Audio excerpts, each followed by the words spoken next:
The one thing I pride myself on, 30 years, I will say this, I do not believe I've ever negotiated a bad contract. I don't have one contract out there that I'm like, damn it, we could have gotten them $1.5 million more, $3 million more. I wish we did 5 years instead of 4, things like that. And the reason is we weigh the contracts, me, Brian, and Ness. We look at the analytics, we look at the marketplace, and then we're talking to the other teams, right? This is still a relationship business, no different than you talking to the judge or talking to the opposing counsel, you know, on a sidebar or off the book, seeing them at the beach club. These are people that I have a real relationship with and have had for years and years and years. We were doing DeMarcus Lawrence's contract with the Seattle Seahawks, and I'll use it because it's a really good example. And we had real competition from the Commanders. Dan Quinn was the defense coordinator, DeMarcus's last D coordinator in his Pro Bowl seasons when he played for the Cowboys. Obviously, he had an injury-riddled season last year with the Cowboys. They weren't even going to be in the dance, and it becomes a two-horse race. And the Commanders are doing a lot of moving things at the same time, and Seattle's locked in.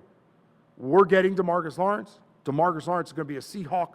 Let's get this deal done. And John Schneider, who you've met many times, is the GM, but I consider him a friend. Listen, will we motherfuck each other? Absolutely. And then we'll hug it out and go get a beer, right? Business. He's someone that I actually care about. I care about the success of his team. I was upset that they lost a game they should have won yesterday, not just for my clients on the Seahawks, but for the building, for the GM, for the team, for the ownership. And so when you have those real relationships, the numbers matter implicitly and explicitly. But sometimes what'll push you over the hump is when someone's telling you something, you know that they're not coming, and this doesn't have anything to do with the Commanders or the Seahawks.